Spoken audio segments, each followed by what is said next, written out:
बहुत समय पहले नितेश नामक एक आदमी एक छोटी सी गांव में रहता था। वो एक बहुत ही नेक और ईमानदार आदमी था। वो छोटी उम्र से ही अपने पिता की तरह मटके में कुल्फियाँ बना के उसके बाद उन पे रंगीले बर्फ भर के उन्हें बेचता था। कुल्फी, कुल्फी, मलाई कुल्फी, पिस्ता कुल्फी, बादाम कुल्फी, रोज कुल्फी, ले लो भाई ले लो। घर पे बनाए हुए ताजा कुल्फी, सिर्फ 5 रुपए में आपके मनपसंद कुल्फी। सभी बच्चे उसके जोर जोर से चिल्लाने पर उसकी बात सुन के उसके बनाए हुए कुल्फी स्वादिष्ट रहने पर उन्हें खरीदते थे। ऐसे उसकी कुल्फी का व्यापार अच्छा चलता था। एक दिन जब नितेश कुल्फियाँ बेच रहा था, उसके पास एक बालक आता है। अंकल, जरा ये लेके मुझे एक कुल्फी देना। तुम सोने का चेन के बदले में कुल्फी मांग रहे हो? किसका है ये? ये चेन मेरी माँ का है। उन्होंने मुझे कुल्फी खरीदने के लिए पैसे नहीं दिए, इसीलिए मैंने उनको बताए बिना ये चेन लेके आया हूँ।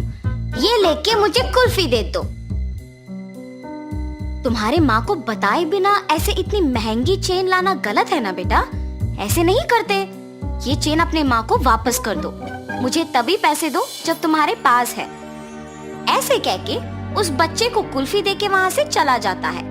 मगर जब वो कुल्फी खाते हुए चल रहा था, उसे एक और कुल्फी बेचने वाला दिख जाता है और वो सोचता है, अगर मैं इस अंकल को भी ऐसे ही सोने का चेन दूंगा तो वो पहले अंकल की तरह मना करके मुझे मुफ्त की कुल्फी दे देंगे और मैं 2 कुल्फियाँ खा सकता हूँ। ये ऐसे सोचकर उसके हाथ में रहे कुल्फी को जल्दी से खत्म करके उस दूसरे आदमी के पास जाता है। अंकल अंकल, ये चेन लेके मुझे एक कुल्फी दीजिए ना। ठीक है बेटा, 1 कुल्फी क्या 2 लेके खाओ। ऐसे कह के बबलू के पास से वो चेन लेके उसे 2 कुल्फियाँ दे के वहाँ से चला जाता है। बबलू अपने दोनों हाथ में कुल्फियाँ देख खुश होके चेन के बारे में भूलकर खाते हुए वहाँ से घर चला जाता है। इतने में बबलू की माँ सोने का चेन ना दिखने पर घर पूरा ढूंढती है और तभी बबलू घर आता है। बबलू, क्या तुमने मेरा सोने का चेन देखा है बेटा? यहीं पे रखा था। अरे रे, 2 कुल्फियाँ मिलने की खुशी में मैं तो चेन के बारे में भूल गया ना। अब अगर मैं माँ को ये बताऊंगा तो मुझे पक्का डांटेगी। अब मैं माँ से क्या कहूँगा? ऐसे वो मन में सोचता है। क्या हुआ बबलू? मेरे सवाल का जवाब दिए बिना क्या सोच रहे हो? कुछ नहीं माँ, मैंने नहीं देखा। हाँ, ठीक है, तुम भी मेरे साथ चेन ढूंढो। शायद मैं यही कहीं भूल गई। वो बहुत महंगा है बेटा। ठीक है माँ। और ऐसे बबलू उसके माँ के साथ चेन ढूंढने लग जाता है, जैसे उसे कुछ पता ही नहीं। बहुत समय बाद जब उसकी माँ ढूंढ ढूंढ के चेन ना मिलने पर थकान के मारे दुखी होके बैठ जाती है। बबलू उसके माँ को दुखी देख सोचता है, उस चेन के खो जाने पर ही माँ दुखी है। मैं माँ को दुखी नहीं देख सकता। चाहे कुछ भी हो जाए, मैं माँ को सच बता दूंगा। ऐसे अपनी माँ के पास जाता है और कहता है, माँ, आपके डांटने के डर से मैं सच नहीं बता पाया। मैं कुछ नहीं कहूँगी बेटा, सच क्या है?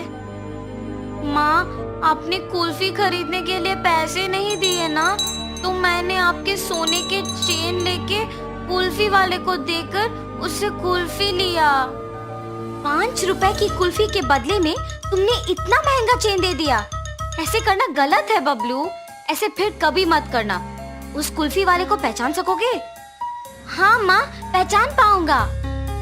उसके ऐसे कहने पर बबलू की माँ अगले दिन कुल्फी बेचने वालों का इंतजार करती है। ऐसे दोपहर के समय में नितेश जब उस तरफ आता है तो बबलू की माँ उसके पास जाके कहती है, क्या तुम कल भी यहाँ आके कुल्फी बेचे? जी हाँ। आप ऐसे क्यों पूछ रहे हो? बच्चा अगर भोलेपन में आके तुम्हें एक महंगी चेन के बदले में कुल्फी मांगेगा तो ले लोगे क्या? हाँ, ये आप क्या कह रहे हो? मुझे कुछ नहीं समझ आ रहा। तुम कुछ मत कहो। मेरे ही बेटी की गलती है, इसीलिए मैं कुछ नहीं कह रही हूँ। बस मुझे मेरा चेन दे दो और मैं चली जाऊंगी। मैडम, मैंने वो चेन नहीं लिया। मैं मैंने उस बच्चे को कहा भी कि वो चेन उसके घर में वापस लौटा दे, उसने आपको आके नहीं दिया। चेन देना ना पड़े इसलिए झूठ बोल रहे हो तुम। नहीं नहीं, मैं सच कह रहा हूँ। आप अपने बेटे को बुला के पूछिए तो सही। बबलू, बबलू। हाँ माँ। बबलू, क्या यही वो आदमी है जिसको तुमने मेरा सोने का चेन दिया? नहीं माँ। और ऐसे वो अपने माँ को नितेश के साथ जो भी हुआ समझाता है। कल मेरे इस तरफ आने की वजह से ही मुझे सोने का चेन मिला था। काश आज भी ऐसा कुछ हो। ऐसे सोचते हुए उस तरफ जा रहे कुल्फी वाले को बबलू देखता है। माँ वही वो अंकल है जिन्होंने मुझसे चेन लेके कुल्फी दिया था। कल तुमने मेरे बेटे को कुल्फी देके चेन लिया था ना, वापस कर दोगे कि सबको बुलाऊं? अब ये बच्चा इतना जोर से कह रहा है कि मैंने ही लिया है तो मुझे लौटाना ही पड़ेगा, वरना उसकी माँ सबको बुलाएगी। लालच के मारे यहाँ आना अनावश्यक था। चेन दिए बिना क्या सोच में पड़ गए हो तुम? मुझे माफ कीजिए दीदी। ऐसे वो आदमी उसका गलती मानकर उसके पास के सोने का चेन बबलू के माँ को दे देता है। बच्चे मासूमियत में अगर आके महंगी चेन के बदले में अगर कुल्फी मांगे तो क्या दे दोगे? उन्हें इतना भी नहीं बताओगे कि वो गलत है? उस कुल्फी वाले ने ऐसे ही लालच के बिना मेरे बच्चे को गलती करने से रोका था। आइंदा ऐसे कभी मत करना, इस आदमी से सीखो। मुझे माफ कीजिए भाई साहब, मैंने आपकी गलती के बिना आपको निंदित किया। कोई बात नहीं जी, मुझे बस खुशी है कि आपको आपकी चेन मिल गई। बेटा ऐसे कभी मत करना। मैंने सोचा कि वो अंकल भी आपकी ही तरह चेन लौटा देंगे। सब लोग एक जैसे नहीं होते बेटा, अच्छे लोग और बुरे लोग होते हैं। इसीलिए घर में अपने माँ बाप को बताए बिना कुछ नहीं करना चाहिए। आगे से ऐसे नहीं करूँगा अंकल। ऐसे कहकर खुशी से अपने माँ के साथ वहाँ से चला जाता है। तो इस कहानी का नैतिक क्या है? सभी लोग नितेश की तरह ईमानदार नहीं रहेंगे। हमारे चारों ओर अच्छे और बुरे दोनों किस्म के लोग रहते हैं। इसीलिए सोच समझकर निर्णय लेना अच्छा है। किसी पे आसानी से भरोसा नहीं करना चाहिए।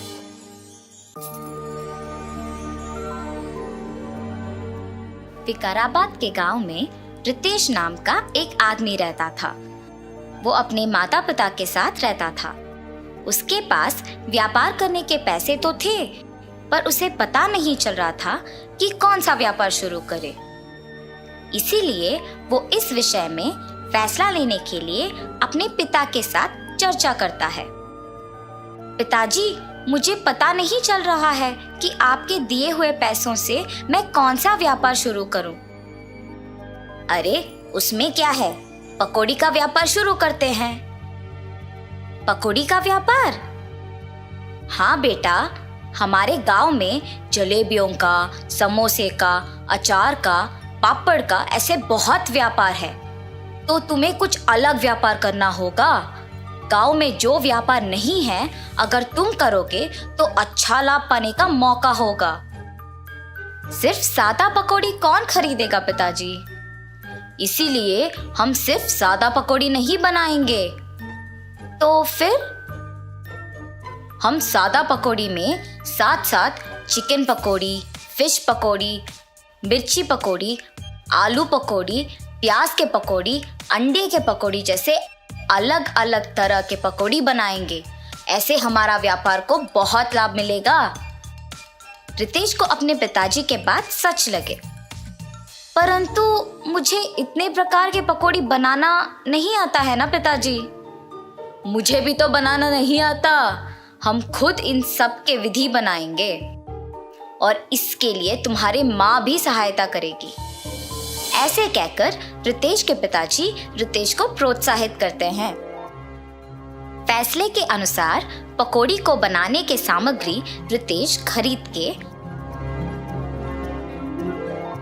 रसोई घर में इकट्ठा कर रहा होता है कि उसके पिताजी पके हुए अंडों को 2 हिस्सों में काट रहे होते हैं और रितेश की माँ पकौड़ी के लिए बेसन का मिश्रण तैयार कर रही होती है। बनाए हुए मिश्रण को 6 अलग अलग बर्तन में बराबरी से रितेश की माँ डालती है। रितेश के पिताजी पहले बर्तन में कटे हुए अंडे, दूसरे बर्तन में कटे हुए प्याज, तीसरे बर्तन में कटे हुए मिर्ची, चौथे बर्तन में कटे हुए आलू, पांचवें बर्तन में कटे हुए केले और छठी बर्तन में कटे हुए चिकन के पीसेस डालते हैं और फिर एक एक करके उन सारे अलग तरह के पकौड़ी को तेल में तलते हैं। रितेश जब पकौड़ी का स्वाद देखता है तो उसको बहुत स्वादिष्ट लगता है। फिर वो अपने पिताजी के बातों को सच मानकर पकौड़ी के व्यापार को दृढ़ निश्चय से शुरू करता है। ऐसे शुरू हुआ था रितेश की जीत की कहानी। 15 साल बाद वही पकौड़ी का व्यापार रितेश को सिर्फ अमीर ही नहीं बल्कि बहुत घमंड और कठोर बना देता है। दूसरी ओर रितेश के पिताजी को बहुत दिनों से ठीक से दिखाई नहीं दे रहा था और सुनाई भी नहीं दे रहा था। इसीलिए वो रितेश को चिकित्सा करवाने के लिए पूछने की प्रयत्न करते हैं, पर रितेश कभी उनको समय ही नहीं देता था। इसीलिए रितेश के पिताजी खुद अस्पताल जाने का निश्चय करते हैं, पर उनके पास पैसे ना होने के कारण रितेश के दुकान को निकल पड़ते हैं। अरे रितेश बेटा, कुछ दिनों से न कुछ ठीक से दिखाई दे रहा है न कुछ सुनाई दे रहा है। चिकित्सा के लिए 3000 रुपयों की जरूरत है, थोड़ा मदद करो ना बेटा। क्या 3000 रुपए? उतने पैसे तो मेरे पास नहीं है। पर बेटा, कल ही तो तुमने बहू को बताया था कि हर रोज तुम्हें 30,000 मिलते हैं। आप पहले यहाँ से चलिए, कह रहा हूँ ना पैसे नहीं है। और घर चले जाते हैं। घर पहुंचने के बाद चिकित्सा के पैसे मांगने रितेश के पास गया था, पर उसने ये कहकर भेज दिया कि उसके पास पैसे नहीं हैं। क्या 3000 के लिए उसने ऐसा कह दिया? व्यापार तो अच्छा चल रहा है ना। शायद उसको हमारा यहाँ रहना पसंद नहीं। बहू ने भी खाना सिर्फ उन दोनों के लिए बनाया है, मैंने हम दोनों के लिए खाना बनाया है। तो फिर यही है, हमारा यहाँ रहना वो दोनों चाहते ही नहीं है। चलो इसी रात को यहाँ से निकलते हैं। ऐसे फैसला करके दोनों उसी रात गांव से निकल जाते हैं। माता पिता के लापता होने पर भी रितेश को चिंता नहीं हुई। अगर किसी ने पूछा तो कहता था कि तीर्थ यात्रा पे गए हैं। रितेश को पकौड़ी के व्यापार में लाभ ही लाभ आ रहा था। वो उसके दुकान में 10 और सहायक को काम पे लगा के उनको सारे पकौड़ी के विधि सिखा के काम करवाता था। इसके अनुसार उसने पकौड़ी के दाम भी बढ़ा दिया था। मिर्ची पकौड़े 5 रुपए के 10 पीस, प्याज के पकौड़े 8 रुपए के 10 पीस, आलू के पकौड़े 10 रुपए के 10 पीस, अंडे के पकोड़े 15 रुपए के 10 पीस, चिकन के पकोड़े 20 रुपए के 10 पीस और मछली के पकोड़े 25 रुपए के 10 पीस। पकौड़ी का स्वादिष्ट होने पर लोग भी बहुत आते थे, जिसकी वजह से रितेश का दुकान हमेशा भीड़ से भरा और व्यस्त रहता था और दुकान का लाभ भी दुगना हो गया था। रितेश ऐसे ही उसकी संपत्ति बढ़ाने में दिन भर व्यस्त रहता था और उसकी पत्नी भी अपनी समय अपनी सहेलियों के साथ बिताने में और पैसे खर्च करने में व्यस्त रहती थी और उनके बच्चों के साथ भी ज्यादा वक्त नहीं बिताती थी। बच्चों के देखभाल के लिए एक ताई को रख के वो चले जाती थी। रितेश व्यापार और संपत्ति के मोह में पड़कर दोस्तों के साथ वक्त गुजारता था और उसकी पत्नी उसके सहेलियों के साथ वक्त गुजारती थी। इस वजह से उनके बच्चे बहुत लापरवाही से पले पड़े। रितेश अपने बच्चों को अनुशासन से नहीं बड़ा कर पाया और अपनी बीवी को उसकी शौक से दूर नहीं रख पाया। अब रितेश के साथ प्यार से 2 बातें करने के लिए भी कोई नहीं था। उस समय में उसको उसके माता पिता की बहुत याद आती है। मैं कितना मूर्ख हूँ, प्यार से देखभाल करने वाली माँ और जिस व्यापार को इतने जिम्मेदारी से देखभाल कर रहा हूँ उसका मार्गदर्शन करने वाले पिताजी को मैंने अनादर किया है। न जाने वो कहाँ हैं, क्या कर रहे होंगे। मैं तुरंत उनको ढूंढ के घर वापस लेके आता हूँ। रितेश अपने माता पिता को ढूंढने अपने कार में निकल जाता है। गांव में ढूंढते ढूंढते उसको अपने माता पिता गंदे फटे हुए कपड़ों में नजर आते हैं।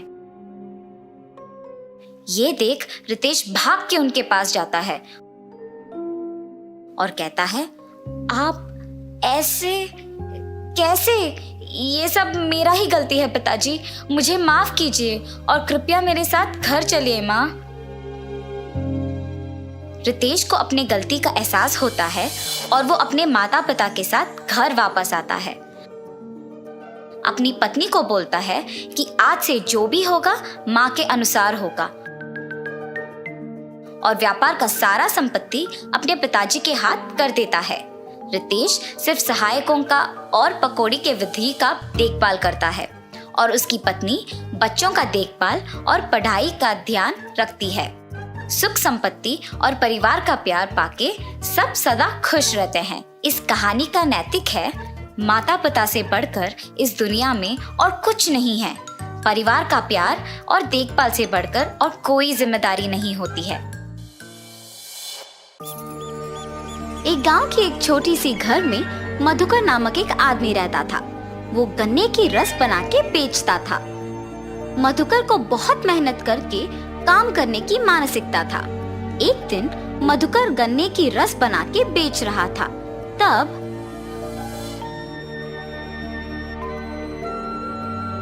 मधुकर, तुम गन्ने की रस बहुत अच्छा बनाते हो। हाँ मधुकर, तुम्हारे हाथों में जादू है। ऐसे गन्ने की रस पीते मधुकर की प्रशंसा करते थे लोग। मुझे आलसी ना होके मेरे गन्ने की रस के बारे में सबको पता चलने के लिए अच्छा और स्वादिष्ट रहने वाली गन्ने की रस बनाना होगा। ऐसे हर रोज वो और स्वादिष्ट गन्ने की रस बनाने का प्रयत्न करता था। वो दिन प्रतिदिन स्वादिष्ट और ताजा गन्ने की रस बनाने के कारण उस गांव में बहुत प्रसिद्ध था। एक दिन मधुकर देर रात तक दुकान में ही रह के और नए तरीके से गन्ने की रस बनाने का प्रयत्न कर रहा था। मुझे कल आज से बेहतर गन्ने का रस बना के बेचना होगा। ऐसे सोचकर दुकान में ही रह के गन्ने का रस बना रहा था।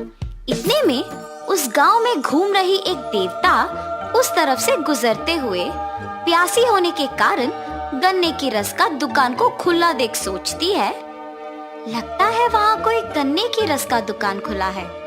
कम से कम उससे मेरा प्यास बुझेगा। लेकिन मैं ऐसे नहीं जा सकती हूँ। ऐसे सोच के देवता एक आदमी की नकल में दुकान को जाती है। भाई साहब, मुझे बहुत प्यास लगी है, एक गिलास गन्ने का रस मिलेगा? जी भाई साहब, अभी मैं इनको अदरक और नींबू को मिला के बनाए हुए गन्ने की रस देता हूँ। अगर अच्छा है तो वो मुझे बोलेंगे और मैं कल से ही सबको बेच सकता हूँ। ऐसे सोचकर वो अदरक और नींबू मिला के गन्ने का रस बना के उस आदमी को देता है। वो आदमी रस स्वादिष्ट रहने पर एक और ग्लास मांगता है। अरे वाह, तुम गन्ने का रस बहुत अच्छा बनाते हो। अगर तुम हर रोज इसी वक्त पे अपना दुकान खुला रखते हो तो मैं आकर गन्ने का रस पी के चला जाऊंगा। मेरे पास पैसे नहीं हैं। ऐसे कहकर मधुकर को स्वादिष्ट गन्ने का रस बनाने के लिए एक बैग देकर चला जाता है।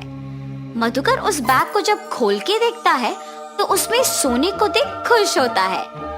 मुझे हर रोज इस समय तक दुकान को खुला रखना होगा, तभी मैं और पैसे कमा पाऊंगा। ऐसे हर दिन वो उस आदमी के आके रस पीने तक दुकान खुला रखता था। वो देवता एक आदमी के नकल में हर रोज आके रस पी के उसे एक सोने का बैग देके चली जाती थी। मधुकर हर सुबह ज्यादा मेहनत करके गन्ने का रस बना के उसे बेच के मिलने के पैसे से ज्यादा उसे शाम में उस आदमी के एक गिलास पीने से कमा रहा था। और इस वजह से वो दिन पूरा मेहनत करने के बजाय सिर्फ शाम में ही दुकान खोलने का फैसला लेता है। मुझे हर रोज सुबह गन्ने का रस बना के बेचने की जरूरत नहीं है। अब से सिर्फ उस आदमी के आने के समय पर दुकान खोल के स्वादिष्ट गन्ने का रस बना के उन्हें देना है बस। उनके दिए हुए सोने से मैं आराम से जी सकता हूँ। ऐसे सोचकर मधुकर उस आदमी के आने के समय पर ही दुकान खोलता था। ऐसे उनके दिए हुए सोने से खुशी खुशी जी रहा था। एक दिन मधुकर उसके दोस्त से मिलता है। क्या हुआ मधुकर, आजकल दुकान नहीं खोल रहे हो? कुछ नहीं, व्यापार अच्छा नहीं चल रहा, इसीलिए दुकान नहीं खोल रहा हूँ। मुझे अब से दुकान खोलने की कोई जरूरत नहीं है। मैं अगर थोड़ी देर शाम में दुकान खोलूंगा तो मुझे दिन पूरा मेहनत करने से भी दुगना पैसा मिलेगा। हर रोज उस आदमी के आने के टाइम पे वो दुकान खोलता था और उसे ताजे गन्ने का रस बना के देता था। ऐसे कुछ दिनों में सुबह दुकान ना खोलने के कारण उसकी आदतें बदल गई थी। मेहनत से काम करने वाला मधुकर अब कोई मेहनत के बिना आराम से रहने लगा। एक दिन मधुकर उसके पास के सारे पैसे गिनते हुए उस आदमी के आने के समय पे दुकान नहीं खोलता है।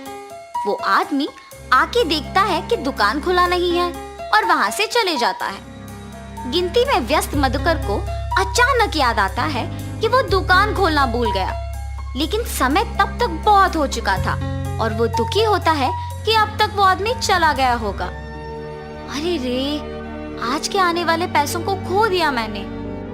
कल मैं उस आदमी के आने के समय से पहले ही दुकान खोल दूंगा। ऐसे सोचकर पैसे कमाने की सोच में मग्न होकर और दुख के कारण वो पूरी रात नहीं सो पाता है। सुबह होने के बाद भी वो सोए बिना सोचते ही रहता है, आज मैं उस आदमी को ताजा गन्ने का रस पिला के ही चैन से सो पाऊंगा। ऐसे सोच के वो सोए बिना बैठे रहता है, मगर शाम को वो अपनी नींद रोक नहीं पाता है। उस आदमी के आने से पहले बहुत समय है ना, इस बीच में थोड़ी देर के लिए सो के उठ जाऊंगा, और सो जाता है। ऐसे उस आदमी के आने के समय पे भी सोते ही रहता है।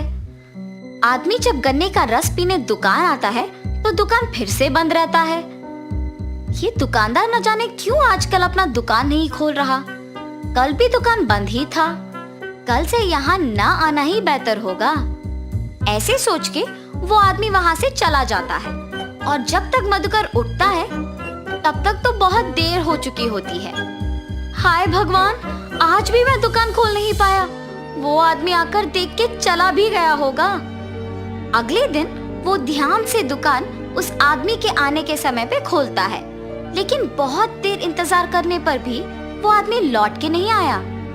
ऐसे मधुकर कुछ दिन और इंतजार करता है, मगर वो आदमी लौट के नहीं आता है। उस आदमी का लौट के ना आने का वजह मैं ही हूँ। मेरे 2 दिन दुकान ना खोलने के वजह से ही उसने आना बंद कर दिया।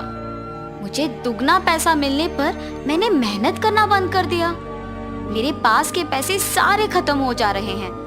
अगर मैं कल से वापस दुकान को हमेशा की तरह सुबह नहीं खोला तो मुश्किल हो जाएगा।